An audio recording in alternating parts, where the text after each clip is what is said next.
According to recently released court documents, the very same Georgia grand jury which recommended charges be brought against Donald Trump and many of his allies also recommended charges, which were never brought, against sitting Republican Senator Lindsey Graham of South Carolina. But before we unpack all that, if you haven't yet, please hit that like, subscribe, and the alert bell. Maybe check out my Patreon. I'd appreciate the support. All right, folks, so many people have been speculating and wondering what would become of Lindsey Graham legally given his peripheral but substantive involvement in Donald Trump's attempts to steal the 2020 election from Joe Biden. He wasn't at the nucleus of it like Rudy Giuliani or Sidney Powell or potentially Mark Meadows, but he was in one of the secondary rings, okay? He made multiple phone calls to Georgia election officials, even though he has nothing to do with that state. And many felt that he was involved in attempting to get Georgia election officials to change the outcome, okay? It turns out that the same grand jury which recommended charges against Trump also recommended that Fani Willis, the Fulton County District Attorney DA, bring charges against Lindsey Graham as well. So the Washington Post has a great breakdown of it.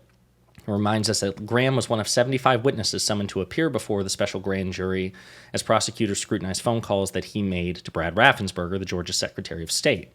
Graham's calls to Raffensperger came weeks before Donald Trump's his own phone call, the one that we've heard a gazillion times, which is incredibly damning, the one where he's like, Brad, I just need you to find 11,780 votes, not even a specific number. I'm just kind of throwing that out there. 11,780, nothing specific about that number. That phone call. And Brad Raffensperger later told the Washington Post and the press that he felt pressured by not just Trump, but other Republicans, including Lindsey Graham, who he said echoes Trump's claims about voting irregularities in the state. He claimed that Graham, on one call, appeared to be asking him to find a way to set aside legally cast ballots. And Lindsey Graham, of course, have strongly rejected the characterization describing the senator's interactions with Raffensperger as investigatory phone calls that were meant to inform his decision-making on whether or not to vote to certify Joe Biden's win in the election. Okay? Then, of course, Graham tried to repeatedly challenge the subpoena to testify before the grand jury, but he ultimately was forced to appear before it. Okay.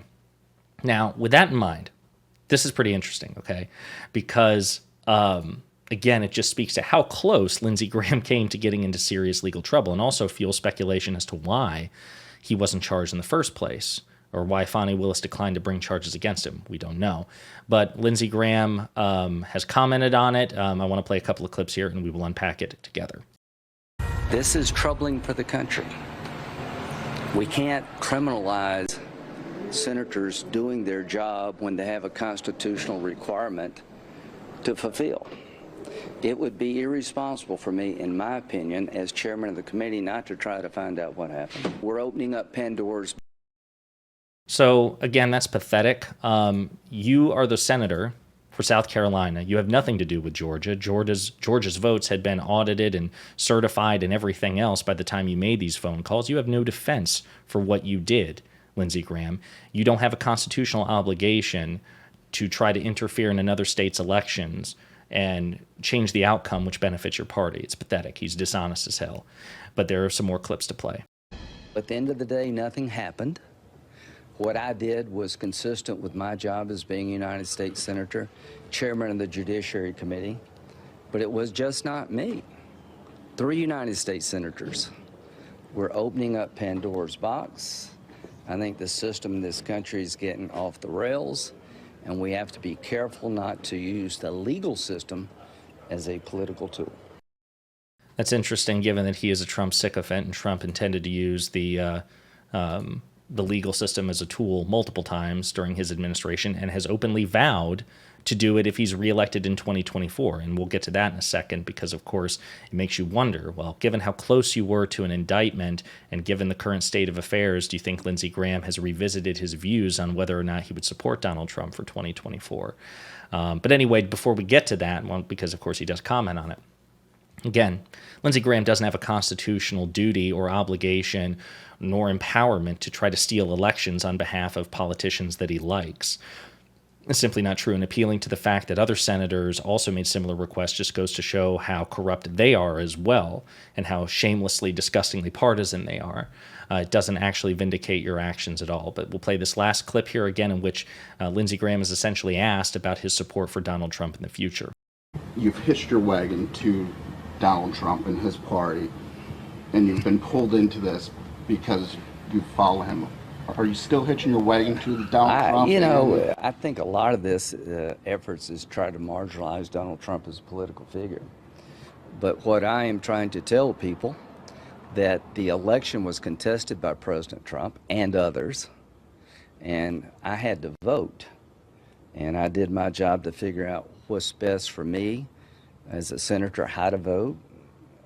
That was a hell of a Freudian slip there. He was absolutely correct. He did think, what is the best thing for me? What is in my best interest? He wasn't thinking about his constituents. He wasn't thinking about his state. He wasn't thinking about his country.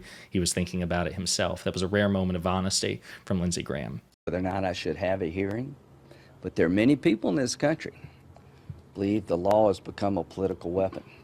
We'll see what happens in these cases. At the end of the day, it's over for me.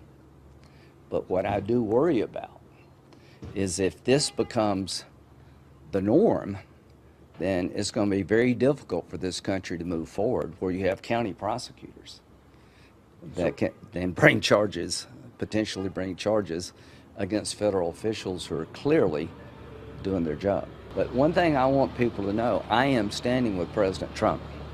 I am proudly supporting him. He can be a handful at times, but I thought he was a good president. Pathetic, sycophantic, absolute absence of any sort of spine. I mean, he's just an invertebrate, true and true. He's pathetic. The last thing I want to say here is just a reminder of a tweet that he made in May of 2016. If we nominate Trump, we will get destroyed, and we will deserve it.